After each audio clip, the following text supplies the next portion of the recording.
ஓம் சாய்ராம். குருவை தேடி பூஜ்ய ஸ்ரீ நரசிம்ம சுவாமிகளின் வாழ்க்கையின் நினைவுகள் என்ற புத்தகத்தை சாந்தி பிரியா எனும் திரு N.R. ஜெயராமன் அவர்கள் மிக அற்புதமான நூலை எழுதியுள்ளார்.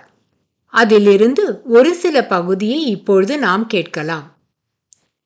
பூஜ்ய ஸ்ரீ நரசிம்ம சுவாமிகள் தமிழ்நாட்டில் ஒரு பணக்கார பிராமணர் குடும்பத்தில் பிறந்த மகான் பூஜ்ய ஸ்ரீ நரசிம்ம சுவாமிகள் மனிதர்களை மனிதர்களாக மதிக்க பழகியவர்.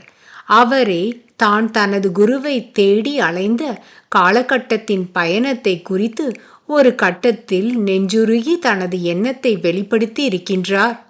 எனது வாழ்க்கை பயணத்தின் முதல் கட்டத்தில் நான் அடையாளம் தெரியாத எனது சத்குருவை தேடிய வண்ணம் இடமிடமாக அனைத்து திக்குகளிலும் திசைகளிலும் சுற்றியும் அலைந்து கொண்டிருந்தேன். போகாத ஊரில்லை, செல்லாத இடங்கள் இல்லை. அங்கங்கே பல மகான்களையும் சத்புருஷர்களையும் சந்தித்தேன். அங்கங்கே நான் சந்தித்தவர்களில் அதிகமாக பேசுபவரிடமிருந்து மௌனத்தையும், சகிப்புத்தன்மை அற்றவர்களிடமிருந்து சகிப்புத்தன்மையையும், இரக்கமற்றவர்களிடமிருந்து இரக்கத்தையும் கற்றுக்கொண்டேன்.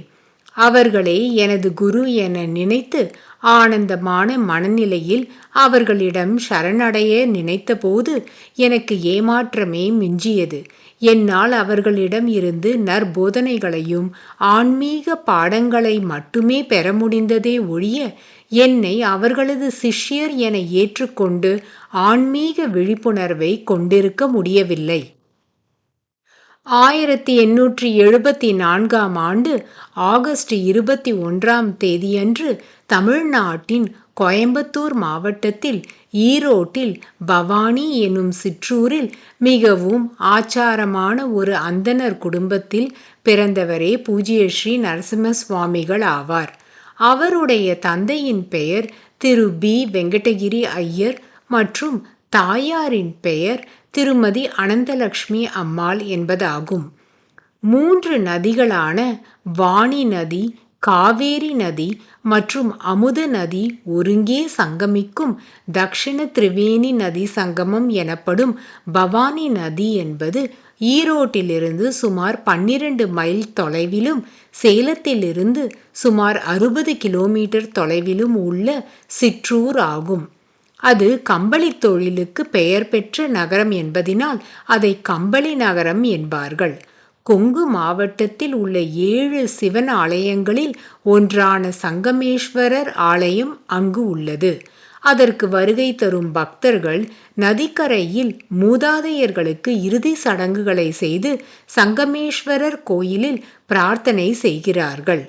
பவானி சத்தியமங்கலம் சாலையில் அருள்மிகு பண்டார அப்பச்சி பகவதியம்மன் ஆலயம் அமைந்துள்ளது. அந்த ஆலயத்தின் கருவறையின் நடுவே நின்ற கோலத்தில் பகவதி அம்மன் அருள் பாலிக்கின்றார். செல்லியண்டி அம்மன் ஊரின் காவல் தெய்வமாக காட்சி அளிக்கிறாள். இவ்வளவு சிறப்புமிக்க பவானி நகரை ஆன்மீக நகரம் என்றே அழைக்க வேண்டும். அதனால்தான் அந்த இடத்தில் நமது பூஜ்ய ஸ்ரீ நரசிம்ம சுவாமி அவதாரம் எடுத்துள்ளார். பூஜ்ய ஸ்ரீ நரசிம்ம சுவாமிகளின் பெற்றோர்கள் பெரும் பணவசதி படைத்தவர்கள், செல்வந்தர்கள். அந்த ஊரில் பூஜ்ய ஸ்ரீ நரசிம்ம சுவாமிகளின் தந்தை திரு பி. வெங்கடகிரி ஐயர் ஒரு பிரபலமான வழக்கறிஞர். பவானி ஆற்றின் பக்கத்தில் பெரிய நிலப்பரப்பில் பல மரங்கள் இருந்த தோப்புடன் கூடிய இடத்தில் அவருடைய வீடு அமைந்திருந்தது. வீடு, நிலபுலன்கள், தோட்டம், மாடுகள், மாட்டுக்கொட்டகை என அனைத்தும் அவரது பங்களாவில் இருந்தன. ஸ்ரீவத்ச கோத்திரத்தை சேர்ந்த அந்த தம்பதியினர் வெகு காலமாக தமக்கு ஒரு ஆண் குழந்தை வேண்டும் என்று பவானி தேவியிடம் பிரார்த்தனை செய்து வந்தார்கள். அதே பிரார்த்தனையுடன் அவர்கள் பல ஆலயங்களுக்கும் சென்று பிரார்த்தனை செய்து வந்தபோது ஒரு முறை அவர்களை சந்தித்த ஒரு மகான் அவர்களது பிரார்த்தனை நிறைவேற வேண்டும் என்றால் அவர்கள் காஞ்சிபுரத்திற்கும் திருப்பதிக்கும் இடையில் அமைந்து இருந்த 3ஆம் நூற்றாண்டை சேர்ந்த 108 திவ்ய தேசங்களில் 65வது திவ்ய தேசமான ஷோலிங்கர் யோக நரசிம்மர் ஆலயத்திற்கு சென்று வழிபடுமாறு கூறினாராம். தாம்பத்திய பிரச்சனை, குழந்தையின்மை, திருமண தடை நீங்க பக்தர்கள் அந்த ஆலயத்திற்கு சென்று பிரார்த்தனை செய்கின்றார்கள். பூஜ்ய ஸ்ரீ நரசிம்ம சுவாமியின் பெற்றோர்கள் அந்த மகான் கூறிய அறிவுரையை மனதார ஏற்றுக்கொண்டு ஷோலிங்கர் யோக நரசிம்மர் ஆலயத்திற்கு சென்று அங்கு அவரிடம் தமக்கு ஒரு ஆண் குழந்தை வேண்டும் என்று மனமுருகி பிரார்த்தனை செய்துவிட்டு ஊருக்கு திரும்பினார்கள். அவர்களது வேண்டுகோளை ஷோலிங்கர் யோக நரசிம்மர் நிராகரிக்கவில்லை. அடுத்த சில மாதங்களில் திருமதி அனந்தலட்சுமி அம்மாள் கருவுற்றார். அந்த காலங்களில் பெண்கள் கருத்தரித்து இருந்தாலும் பிரசவ காலம் வரை தம்முடைய வேலைகளை தானே செய்து கொண்டுதான் இருப்பார்கள். அதனால்தான் பூஜ்ய ஸ்ரீ நரசிம்ம சுவாமியின் பிறப்பே ஒரு விசித்திரமான சூழ்நிலையில் அமைந்தது. ஒரு நாள் திருமதி அனந்தலட்சுமி அம்மாள் வீட்டின் பின்புற முற்றத்தில் இருந்த மாட்டு கொட்டகையை நோக்கி நடந்து சென்று கொண்டிருந்தார். பூஜ்ய ஸ்ரீ நரசிம்ம சுவாமி தான் மற்ற மானிடர்கள் போன்றவராக இருக்க போவது இல்லை, வித்தியாசமான தெய்வீக குழந்தை என்பதை வெளிப்படுத்தும் விதத்தில் தன்னுடைய பிறப்பு அமைய வேண்டும் என்று நினைத்தாரோ என்னவோ. மாட்டு கொட்டகையை நோக்கி நடந்து சென்று கொண்டிருந்த திருமதி அனந்தலட்சுமி அம்மாளுக்கு பிரசவ வலி போன்று மனதில் தோன்ற, நதிகளின் காற்று இதமாக உடல் மீது வீசிக்கொண்டு இருக்க, ஆரவாரம் ஏதும் இல்லாத சூழ்நிலையில் மாட்டு கொட்டகையின் வெளிப்புறத்தில் அகண்ட ஆகாயத்தின் கீழே முற்றத்தில் அமர்ந்தார். அடுத்த சில நிமிடங்களிலேயே அங்கேயே தெய்வீக குழந்தை பூஜ்ய ஸ்ரீ நரசிம்ம சுவாமி பிறப்பை எடுத்து விடுகின்றார். சுவாமிகள் 1874ஆம் ஆண்டு ஆகஸ்ட் மாதம் 21ஆம் தேதியன்று மாலை 6:15ற்கு வான்வெளியின் கீழே யாருமற்ற ஆரவாரம் இல்லாத சூழ்நிலையில் பிறந்தாராம். அவர் பிறந்த தினம் ஸ்ரவண் பஞ்சமி தினம் ஆகும். ஸ்ரவண் பஞ்சமி என்பது ஸ்ரவண மாதத்தின் 5வது நாளாகும். அது நாக பஞ்சமி தினம் என்றும் கர்நாடகாவில் பசவ பஞ்சமி என்றும் அழைக்கப்படுகிறது. ஸ்ரவண பஞ்சமியில் நாக தெய்வங்களை வணங்குவது வழக்கம். ஆகவே இதை மிக புனிதமான நாளாகவே கருதுவார்கள். ஆகவே பூஜ்ய ஸ்ரீ நரசிம்ம சுவாமிகள் பிறந்த தினம் மிக புண்ணியமான தினமாகவே கருதப்பட்டது. அவர் பிறந்தபோது அவருடைய தாயார் கூச்சலிடவில்லை, குழம்பவில்லை, ஆரவாரம் செய்யவில்லை. உங்களுடைய தாயோ என்னுடைய தாயோ நம்மை பிரசவிக்கையில் அனுபவித்த மரண வேதனையை எண்ணி பயந்திருந்தால் நிச்சயமாக நீங்களும் நானும் பிறந்திருக்கவே மாட்டோம். ஆனால் அப்படியெல்லாம் தன்னுடைய தாயாருக்கு வேதனைகள் தரக்கூடாது என்று எண்ணித்தான் எந்தவிதமான வழிகளையும் தனது தாயாருக்கு கொடுக்க விரும்பாத பூஜ்ய ஸ்ரீ நரசிம்ம சுவாமிகள் அமைதியாக தாயின் உடலிலிருந்து அவதரித்தார். அவருடைய தாயாருக்கு அமைதியாக பிரசவம் ஏற்பட்டு விடுகின்றது. எத்தனை பாக்கியவான் பாருங்கள் சுவாமிகளின் பெற்றோர்கள். எந்த விதமான பிரசவ வலியுமின்றி, யாருடைய துணையுமின்றி தனிமையான சூழ்நிலையில் மகன் பிறக்கிறார். தாயார் பெரும் மகிழ்ச்சி அடைந்து குழந்தையோடு வீட்டுக்குள் சென்று விடுகின்றார். பூஜ்ய ஸ்ரீ நரசிம்ம சுவாமி பிறந்தவுடன் அவரது பெற்றோர்கள் அடைந்த மகிழ்ச்சிக்கு எல்லையே இல்லை. ஷோலிங்கர் யோக நரசிம்மரை வேண்டியதின் பயனாக கிடைத்த குழந்தை என்பதற்காக அந்த குழந்தையின் எடைக்கு எடை தங்கமும் வெள்ளியும் ஷோலிங்கர் யோக நரசிம்மர் ஆலயத்திற்கு கொடுத்தார்களாம். அப்படியென்றால் எத்தனை பெரும் செல்வந்தர்களாக அவர்கள் இருந்திருக்க வேண்டும் என்று எண்ணி பாருங்கள். இறைவனுக்கு கொடுக்க நினைப்பதை இல்லாதவர்களுக்கு கொடுங்கள். ஏனென்றால் கடவுள் யாரிடமும் கையேந்தி யாச்சகம் கேட்பதில்லை என்பதை உணர்ந்தவர்கள் அவர்கள். ஆகவேதான் ஒரு பக்கம் இறைபணியை செய்த வண்ணம் இருந்தாலும் இன்னொரு பக்கம் தமது சமுதாய கடமையையும் செய்ய தவறியது இல்லை. ஏழைகளின் சந்தோஷத்தில் கடவுளின் அருள் கிடைக்கும் என்பது உண்மை அல்லவா? பூஜ்ய ஸ்ரீ நரசிம்ம சுவாமிகளின் பெற்றோர்கள் தாராள மனப்பான்மை கொண்டவர்கள். பெரும் செல்வந்தர்களாக இருந்தாலும் தமது வீட்டு தோட்டத்தில் விளையும் காய்கறிகள், கனிகள், தேங்காய், மாங்காய் போன்ற அனைத்தையும் தமக்கு தேவையான அளவில் மட்டுமே வைத்துக்கொண்டு மீதியை தமது வீட்டில் பணிபுரியும் வேலையாட்கள் மற்றும் அக்கம் பக்கத்தில் உள்ளவர்களுக்கு கொடுத்து விடுவார்களாம்.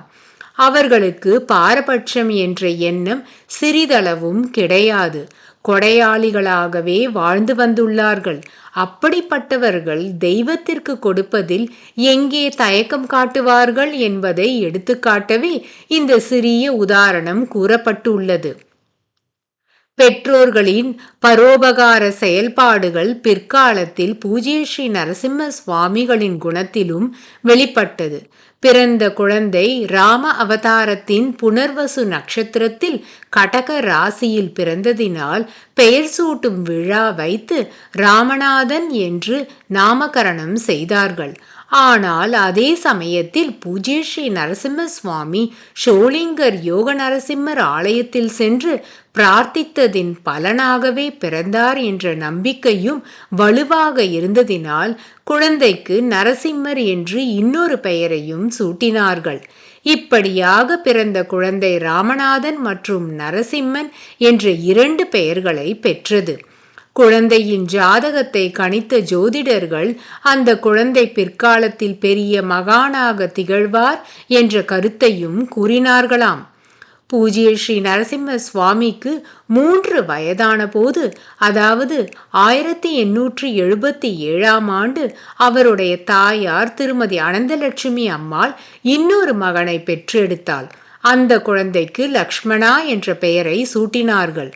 முதலாவது குழந்தையான பூஜ்ய ஸ்ரீ நரசிம்ம சுவாமிக்கு ராமனின் பெயர், இரண்டாவது குழந்தைக்கு ராமபிரானின் சகோதரர் லக்ஷ்மணின் பெயர். அந்த காலங்களில் சிறு குழந்தைகளுக்கு இடுப்பிலும் கழுத்திலும் சில நகைகளை போட்டு வைத்திருப்பது வழக்கம். அவற்றில் சில திருஷ்டி கழிக்கவும் போடப்பட்டு இருக்கும். இது அந்த காலத்தில் நிலவிய ஒரு பழக்கமாகும். அதுவே குழந்தைகளுக்கு ஆபத்தாக கூட முடிந்துவிடும் என்பதை அவர்கள் அறிந்து கொள்ளவில்லை. இதே காரணத்தினால்தான் பெரும் செல்வந்தர்களாக இருந்த பூஜ்ய ஸ்ரீ நரசிம்ம சுவாமிகளின் பெற்றோர்களும் தமது 2 குழந்தைகளுக்கும் நிறைய நகைகளை போட்டிருந்தார்கள். நிறைய நகைகளை அணிந்து கொண்டிருந்த இரண்டாவது மகன் லட்சுமணன் 1880ஆம் ஆண்டு 3 வயதை எட்டிய போது அந்த குழந்தையை யாரோ கடத்தி சென்று விட்டார்கள். கடத்தி சென்று விட்டதும் அல்லாமல் அதன் உடலில் இருந்த நகைகளை பறித்து கொண்டு அந்த குழந்தையை கொன்று வீசிவிட்டு போய்விட்டார்கள். ராமபிரானின் வாழ்க்கை சரித்திரத்தை போலவேதான் ராம லக்ஷ்மணர்களில் முதலில் இளையவர் லக்ஷ்மணர் மறைந்து விடுகின்றார். அதன் பின்னர் தான் ராமபிரானும் மீதம் இருந்த சகோதரர்களுடன் மறைந்து விடுகின்றார். இது ராமாயணத்தில் காணப்படும் கதை. இளைய மகன் லக்ஷ்மணன் மறைவு குடும்பத்தினருக்கு பெருத்த சோகத்தை ஏற்படுத்தியது. உங்கள் வாழ்க்கையில் சூரியன் மறைந்துவிட்டது என்று நீங்கள் அழுது கொண்டே இருந்தால் உங்கள் கண்ணீர் நீங்கள் நட்சத்திரங்களை பார்ப்பதை தடுத்துவிடும்.